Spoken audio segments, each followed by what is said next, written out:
Estamos en vivo, dejamos la Comisión de Pueblos Andinos por un momento porque Raquel Salazar nos tiene información en estos momentos en el hemiciclo principal en la Comisión de Constitución. Adelante, Raquel. Gracias, Mario. Estamos efectivamente en el hemiciclo del Congreso de la República. Empieza en estos momentos la 10ª sesión ordinaria de la Comisión de Constitución que preside la congresista Úrsula Letona. En estos momentos ya hay el quórum respectivo, los 9 congresistas que necesita este grupo de trabajo para iniciar a esta sesión ordinaria. Escuchemos ahora a la congresista Úrsula Letona. Y el congresista Richard Acuña. El quórum para la presente sesión es de 9 señores congresistas. Con el quórum correspondiente se inicia la 10ª sesión ordinaria de la Comisión de Constitución y Reglamento, correspondiente al periodo anual de sesiones 2017-2018. Despachos. Señores congresistas, les hemos remitido a sus despachos los siguientes documentos. Cuadro de documentos recibidos del 6 al 10 de noviembre. Igualmente los documentos emitidos por la Comisión del 6 al 10 de noviembre y los proyectos de ley que han ingresado del 6 al 10 de noviembre. Informes. Señores congresistas, quisiera informarles que hemos recibido el oficio 027-2017 MMBSR, donde el congresista Mauricio Mulder comunica su renuncia como coordinador al grupo de trabajo encargado de la evaluación y estudio de las mejoras del reglamento del Congreso de la República. Además, la congresista Aramayo, integrante de este grupo de trabajo, se ha retirado de la comisión, por lo que este punto pasará a la orden del día para designar a los reemplazantes y poder poner a funcionar este grupo de trabajo. Asimismo, les comunico que el próximo lunes 11 de diciembre a las 9 de la mañana se realizará nuestra primera sesión descentralizada conjunta con la Comisión de Descentralización, Regionalización, Gobiernos Locales y Modernización de la Gestión del Estado en la localidad de Picota, que está muy cerca a Tarapoto, región de San Martín, donde se tocarán los temas referidos a desastres naturales y distintos enfoques en materia de reconstrucción. Asimismo, se informará a la población y a las autoridades los avances logrados en la reforma electoral. Les pido que separen esta fecha en su agenda a fin de que nos acompañen en esta actividad vinculada a la función de representación. ¿Algún congresista desea realizar algún informe? Pasamos a la sección pedidos. Los congresistas que deseen, damos la bienvenida al congresista Daniel Salaverry Villa. ¿Y algún congresista que desea hacer algún pedido? Pasamos a la orden del día. Sí, congresista Miguel Ángel Torres Morales.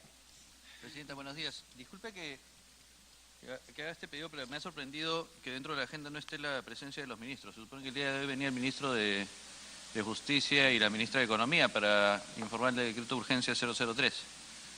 Sí, congresista, en el entendido que el día jueves aprobamos la ley que modifica este decreto legislativo, los ministros han remitido el pliego interrogatorio por escrito. La Secretaría les va a hacer llegar en estos momentos las copias de ambos ministros y estamos volviendo a invitar a los ministros para la próxima sesión.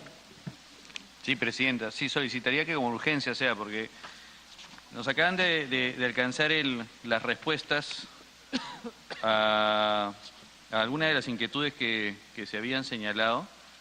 Y la verdad es que esta es la mejor demostración de que por qué a veces nos empecinamos en que las preguntas sean en vivo y en directo y no que remitan respuesta por escrito.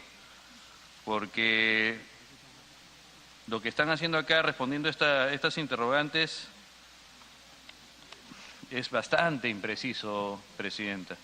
Y yo creo que es indispensable que venga el ministro de Justicia, la ministra de Economía. Ya saben claramente qué cosas vamos a preguntar. La idea de enviarles preguntas no era para decirle que solamente por un tema cerrado nos íbamos a dedicar única y exclusivamente a estos temas, sino para que sepan y para que no nos paseen, como siempre ha sido, de que, no he traído la información, no sabía que se refería a eso. No, acá está clarísimo. Queremos saber qué han hecho con el decreto de urgencia desde hace 9 meses. ¿Qué es lo que han retenido? ¿Cuáles son las obras que están comprendidas? ¿Cuáles son las transferencias de activos que no han seguido el procedimiento? Lo que nos ha enviado, y por cierto, veo que solamente es el Ministerio de Justicia, o sea, ni siquiera el Ministerio de Economía ha procedido a responder, o ha respondido también. Ok. Pero como le digo, presidente, yo sé que el afán del gobierno es responder todo por escrito, pero la verdad es que las cosas no se responden por escrito, se responden dando la cara. Gracias, congresista Torres. Nosotros vamos a reiterar el pedido. De repente los congresistas Ceballos y Violeta nos pueden ayudar para coordinar con los ministros. En el entendido que también podríamos realizar una sesión extraordinaria porque la próxima semana es semana de representación. Sí, congresista Ceballos. Sí, solo una previsión, presidenta. Entiendo que la convocatoria de la sesión anterior era para que el ministro de Justicia y la ministra de Economía nos expliquen esta posibilidad de cambio del decreto de urgencia 003. El contexto ha cambiado y estamos de acuerdo, ¿no? O sea, sí, claro. Congresista Torres y de ahí... Presidenta, creo que nos estamos confundiendo. Que el Ejecutivo haya sido irresponsable durante 9 meses y no haya escuchado nuestras observaciones respecto del decreto de urgencia, eso es un tema, que seguramente habrá muchísimos debates sobre el respecto, disculpe. Pero otra cosa que no puede renunciar a esta Comisión de Constitución es que nosotros tenemos el deber de hacer control político. Y el control político está sobre los decretos de urgencia. Y el decreto de urgencia todavía está vigente y es más, va a seguir vigente después de aprobada la ley. Yo ya sé que Presidenta, que la intención seguramente del oficialismo es indilgarnos responsabilidades que no nos corresponden. Pero es por eso que nosotros y espero, Presidenta, toda su gestión, no deje suelto el hecho de que tienen que venir acá a responder exactamente cuáles son los alcances, los resultados que está teniendo ese bendito decreto de urgencia que impidió que se trabaran medidas cautelares en favor del Estado peruano. Gracias. Solamente para precisar, congresista Ceballos, me gustaría dar lectura al oficio de citación a los señores ministros. Se le cita la sesión de fecha tal, a horas tal, en el hemiciclo, efectos de exponer su opinión institucional respecto al proyecto de ley 1410, el proyecto que aprobamos el día jueves, cuyo texto sustitutorio se encuentra pendiente de segunda votación en el Pleno del Congreso de la República, así como dar respuesta al pliego de preguntas adjunto con relación a los avances del mencionado decreto de urgencia. En realidad, la idea de la citación era conocer cuál era la opinión, cómo se podía mejorar el DU 003 o el texto que presentó la congresista Beteta. Y el segundo tema que queríamos conocer del Ejecutivo de primera mano era cómo se avanzaba en la implementación de este DU. Sí, presidenta, gracias. Yo no sé por qué se preocupa el congresista Miguel Torres. Yo no había alcanzado siquiera de glosar alguna expresión y ya está advirtiendo cierto ánimo contrario del Ejecutivo. Sí, muy sensible, un ánimo excesivo de victimizarnos, pero en absoluto. Mire, yo lo que le precisaba, presidenta, entiendo que el día martes fueron citados para explicar sobre 2 materias que usted con toda propiedad lo ha señalado nuevamente. Sin embargo, habiendo el día jueves aprobado el proyecto de ley que usted ha hecho mención, daba por sobreentendido que el tema estaba zanjado. Eso no implica de que puedan ser convocados para explicar cuál es el impacto desde la fecha de vigencia del decreto de urgencia 003 a hoy. O sea, estamos perfectamente de acuerdo con ello. Sin embargo, también, presidenta, tengo entendido que Secretaría Técnica de esta comisión ha cursado oficio tanto al MEF como al Ministerio de Justicia, indicándole que, dado que se ha aprobado esta norma el día jueves, que absuelvan por escrito como lo han hecho el día de hoy. Y es por ello la ausencia. O sea, no es que no quieran venir, si no había un documento ahí por medio. Ahora, esto no priva de que puedan ser convocados y estén obligados necesariamente a participar en esta comisión. Sí, han sido 2 citaciones y en las 2 se han excusado. O sea, esta sí, nosotros de oficio lo cancelamos el día viernes, pero ha habido 2 sesiones anteriores a pedido del congresista Torres donde los invitamos y en ambas ocasiones los ministros se excusaron. Entonces sí hemos sentido de cierta manera que no hemos podido obtener del Ejecutivo esta colaboración que nos hubiera gustado porque de repente algo salía y se mejoraba el texto. Bueno, como dice el congresista Torres, hay que citarlos y por eso le pedíamos a través suyo que pueda ayudarnos. Gracias. En buena hora que usted lo rectifique y precise, presidenta. O sea, su presidencia, con mucho tino, dispuso la cancelación de la convocatoria. No es que no hayan querido venir, ¿correcto? Tema 2, presidenta. Yo encantado de ser intermediario para que puedan participar. Sin embargo, no forcemos las cosas, presidenta. Pareciera ser que el jueves va a ser feriado, o sea, estamos en esa incertidumbre y se va a alterar la agenda. Con calma, o sea, la primera semana que se reúnen las labores, con toda la certeza del caso, que vengan, explican con amplitud de criterio y con la certeza que van a estar acá ambos ministros de Estado. Gracias, presidenta. Gracias, congresista Ceballos. Vamos a seguir con el orden del día. El grupo de trabajo encargado de la evaluación y estudio de las mejoras al reglamento del Congreso de la República, como ya se informó el congresista Mauricio Mulder, debido a múltiples y recientes obligaciones, ha renunciado a la coordinación del grupo de trabajo encargado de la evaluación y estudio de las mejoras al reglamento del Congreso. Además, la sesión pasada se comunicó el retiro de la congresista Alejandra Lamayo, integrante del grupo, conjuntamente con el congresista Zacarías Lapas. Entonces, a fin de recomponer el grupo de trabajo, sugiero a los congresistas Carlos Domínguez Herrera y a la congresista Milagros Takayama como su otra integrante y coordinadora, con lo que el grupo de trabajo de reforma de reglamento quedaría conformado por los siguientes congresistas: congresista Zacarías Lapa, congresista Carlos Domínguez, congresista Milagros Takayama como coordinadora. Si no existiera otra propuesta, entonces les pido someter la misma votación. Los que estén a favor, señores congresistas, vamos a hacer una votación nominal. Congresista Ceballos. Abstención. Congresista Gilbert Violeta. Con el micro. A favor. Congresista Ceballos. A favor, presidente. Congresista Gilbert Violeta. A favor. Congresista Gilmer Trujillo. A favor. Congresista Carlos Domínguez. A favor. Congresista Zacarías Lapa. A favor. Congresista Milagros Takayama. A favor. Congresista Miguel Ángel Torres Morales. A favor. Congresista Daniel Salaverry. A favor, María Lourdes. Micro, por favor, congresista. Señora Presidenta María Úrsula Letona Pereira, a favor. Gracias, congresista Salaverry. Congresista Castro. A favor. Ha sido consta el voto de la presidencia a favor, ha sido aprobado por unanimidad con 10 votos.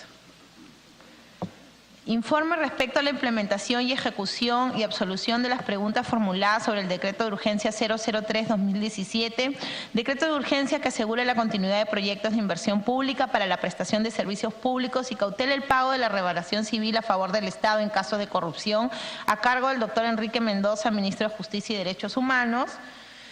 Teníamos el siguiente punto también a cargo de la ministra, en el entendido que se les va a volver a citar. Les hemos hecho entrega de los documentos que sustentan el pliego de preguntas que hiciéramos a los dos señores ministros para poderlos reagendar. 4.3. Sustentación del proyecto de ley 1924 que propone la ley de reforma de los artículos 132, 133 y 134 de la Constitución Política del Perú, a fin de precisar las situaciones por las que se presenta una cuestión de confianza por parte del presidente del Consejo de Ministros ante el Pleno del Congreso de la República, presentado por el Grupo Parlamentario Acción Popular a iniciativa del congresista Armando Villanueva Mercado. Damos la bienvenida al congresista Villanueva y le cedemos el uso de la palabra. Gracias, señora presidenta de la Comisión de Constitución. Gracias por la posibilidad de poder presentar este proyecto 1924, ley de reforma de los artículos 132, 133 y 134 de la Constitución. Si hay un sustento inicial para la formulación de este proyecto presentado por la bancada de Acción Popular, es precisamente aquel que se ha podido notar como coyuntura en los últimos meses de ejercicio no solamente del Ejecutivo, sino también de este Legislativo. Y esa coyuntura nos permite describir que los artículos 132, 133 y 134, cuando se concibieron como tales, no acogieron las distintas circunstancias que podía suponer su definición. Es más, si tenemos que recordar algunos hechos, la cuestión de confianza planteada por el primer ministro Zavala cuando lo hizo ante este Congreso fue una cuestión de confianza en expresión de solidaridad para con una ministra que había sido interpelada días anteriores y que no había merecido siquiera una propuesta o una moción de censura para su actuación luego de la interpelación de la que fue objeto en este Congreso. Sin embargo, el primer ministro planteó la cuestión de confianza en solidaridad o en expresión de solidaridad para con esta ministra para la cual no se había presentado aún la moción de censura. ¿Cuál es el sustento de esa cuestión de confianza que presenta el primer ministro? Ninguno, simplemente solidaridad. Es más, se había hecho evidente luego de la interpelación que ese ministerio y esa ministra no habían actuado eficientemente, fundamentalmente en la administración de un proceso de huelga iniciado por docentes precisamente en Cusco, que luego se extendió a nivel nacional y generó todos los conflictos que sabemos sin que se hubiera tenido como respuesta una eficiente administración del proceso. Entonces, nosotros revisamos cuáles eran los preceptos constitucionales que permitían, digamos, que esta cuestión de confianza sin mayor razón, como una expresión de solidaridad sin sustento presentada por el primer ministro. Y nos dimos cuenta que los artículos 132, 133 y 134 no habían acogido esta posibilidad y solo planteaban la cuestión de confianza como una cuestión de solidaridad que podía expresarse, como en el caso dado, por parte del primer ministro para inclusive un ministerio y una ministra que no habían tenido un comportamiento ni una administración eficiente en un conflicto que todos conocemos.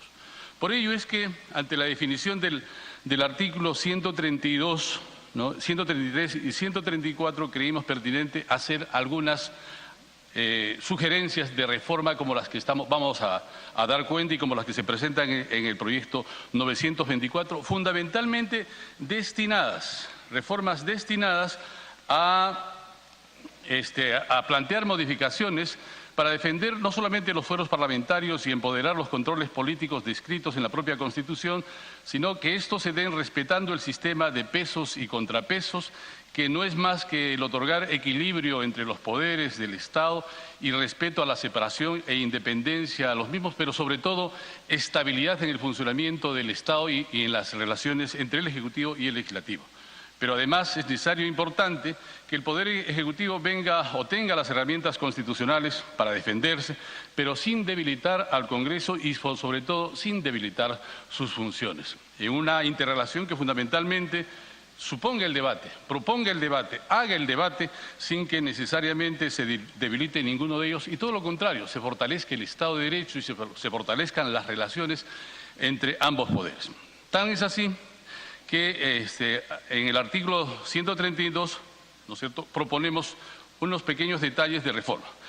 Dice el artículo 132, el Congreso hace efectiva la responsabilidad política del Consejo de Ministros o de los ministros por separado, mediante el voto de censura o el rechazo de la cuestión de confianza. Esta última se plantea por iniciativa ministerial. Toda moción de censura contra el Consejo de Ministros o contra cualquiera de los ministros debe ser presentada por no menos del 25% del número legal de congresistas.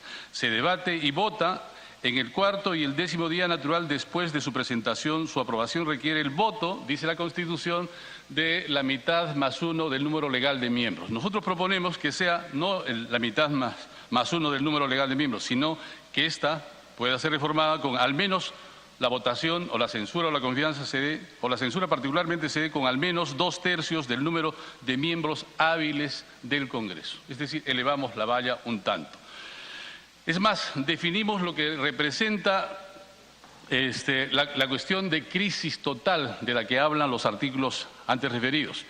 Y definimos que ninguno de los ministros al que la confianza le haya sido rehusada o ha sido censurado puede ser nombrado nuevamente como ministro en cualquier cartera durante el resto del periodo presidencial.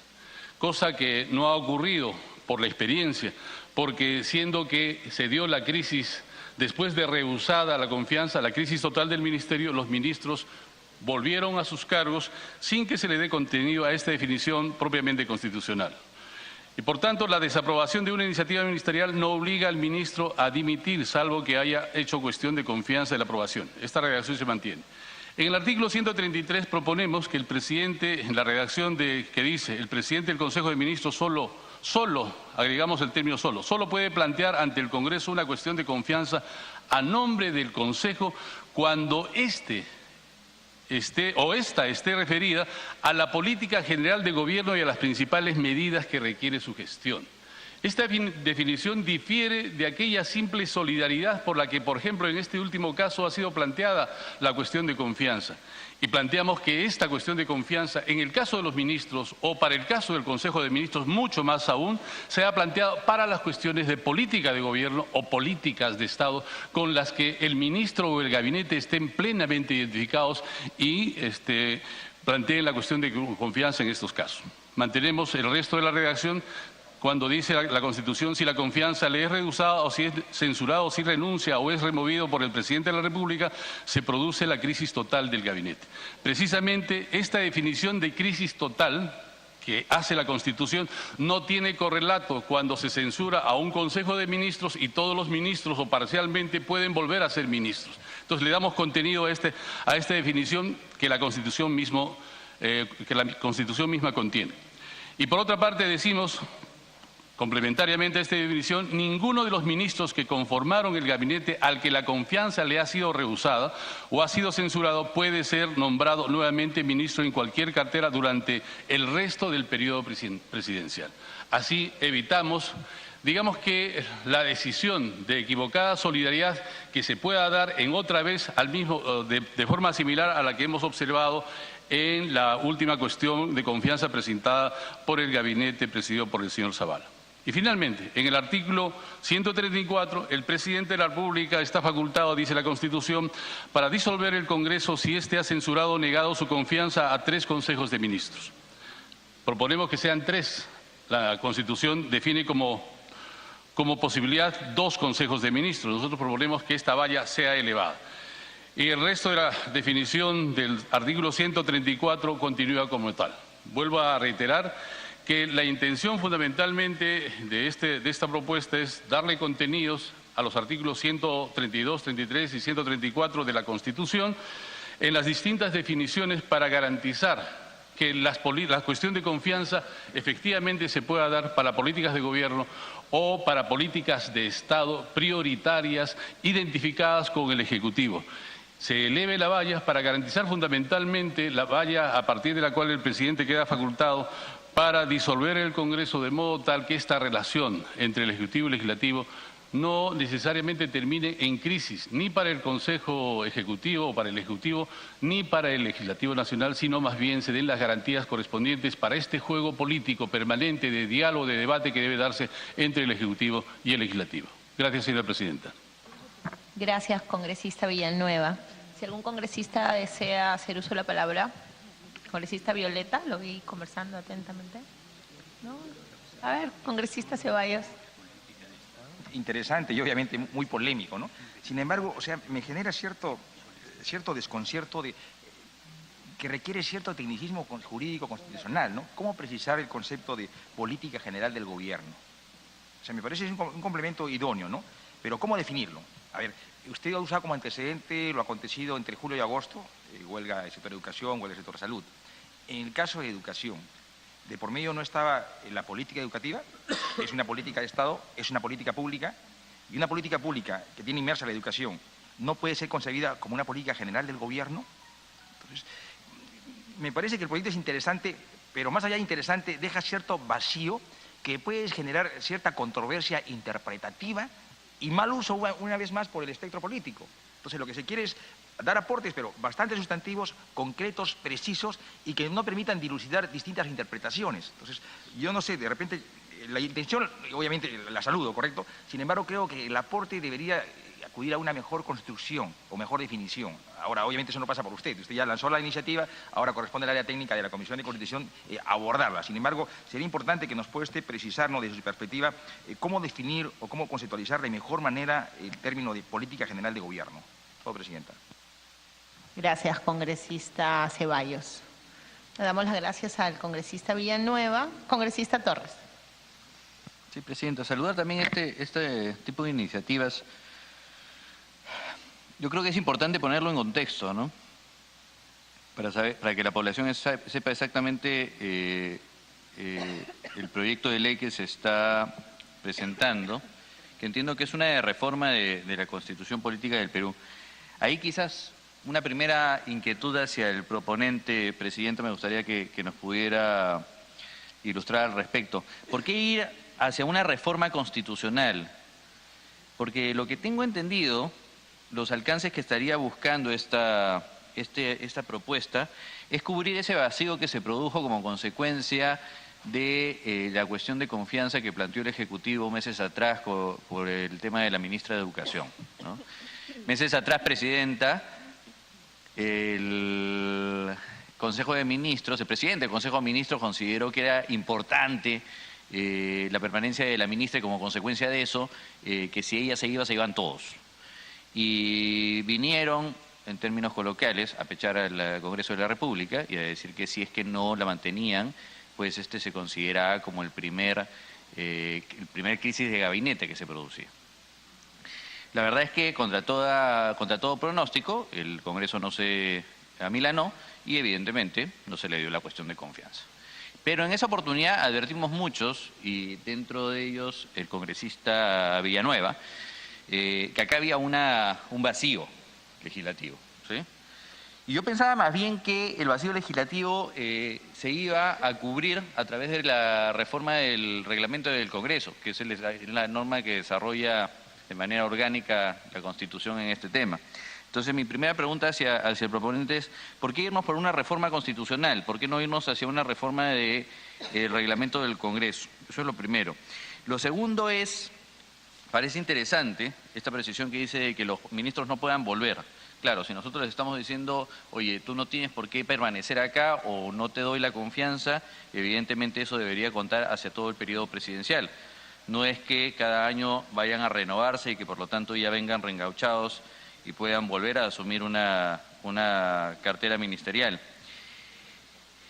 Pero sí creo que también es importante que definamos, no sé nuevamente si es que es una reforma constitucional o una reforma de reglamento, pero que definamos qué cosa es esto de política general de gobierno y principales medidas que requiere para su gestión. Porque ya como lo han hecho en anterior oportunidad, seguramente se van a valer de un vacío legal para poder alegar una segunda crisis del gabinete presidencial. Entonces, no sé si es que nos podría contestar, presidente. Gracias, congresista Torres. Damos la bienvenida a la congresista Marisa Glave y al congresista Mauricio Mulder, al congresista Modesto Figueroa y al congresista Zacarías Lapa. Congresista Villanueva, para que haga uso de la palabra. Gracias, congresista presidenta.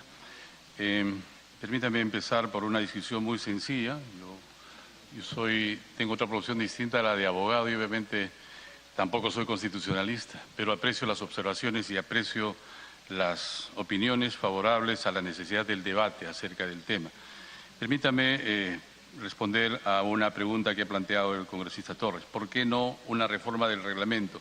Es cierto, el artículo 86, me parece, del reglamento habla acerca del tema.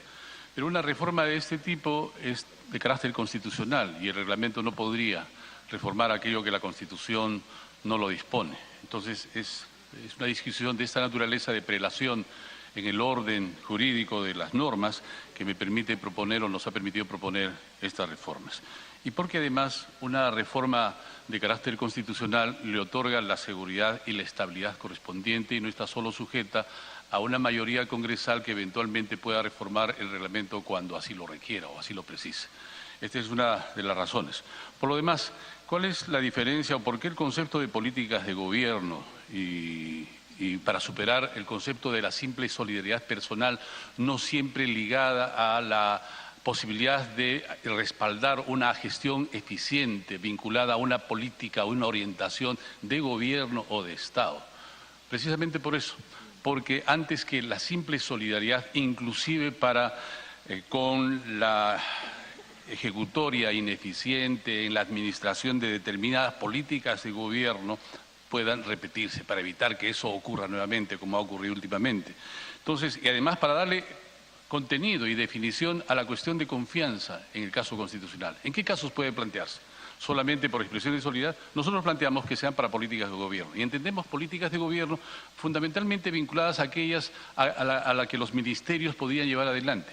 Políticas de prioridad, que éstas puedan, con las cuales puedan identificarse y crean que pueden plantear la cuestión de confianza cuando se discute en el Congreso. Y políticas de Estado, precisamente aquellas que se convierten en política general del gobierno y que atiende al interés de todo el Consejo, ¿no? Y que es representada en este caso por el primer ministro cuando hace de estas políticas de Estado o cuando están en debate en el Congreso, plantee el Premier y su Consejo de Ministros como cuestiones de Estado.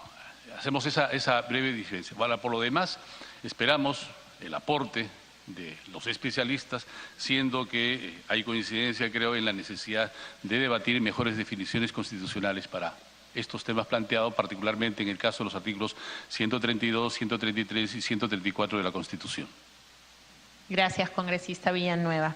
Habiendo concluido el rol de oradores, le agradecemos mucho la sustentación. Vamos a pasar al punto 4.4, sustentación del proyecto de resolución legislativa 284, que propone la resolución legislativa del Congreso que modifique el artículo 86 del reglamento del Congreso de la República, presentado por el Grupo Parlamentario Célula Parlamentaria Prista, a iniciativa del congresista Mauricio Mulder Bedoya. Congresista Mulder. Presidenta, muchas gracias. Quiero decir en primer lugar que esta no es una propuesta de modificación constitucional. La Constitución va a quedar exactamente tal como está. Es una ley de desarrollo constitucional que interpreta un concepto que está introducido en el artículo 133 de la Constitución y tangencialmente en el 132.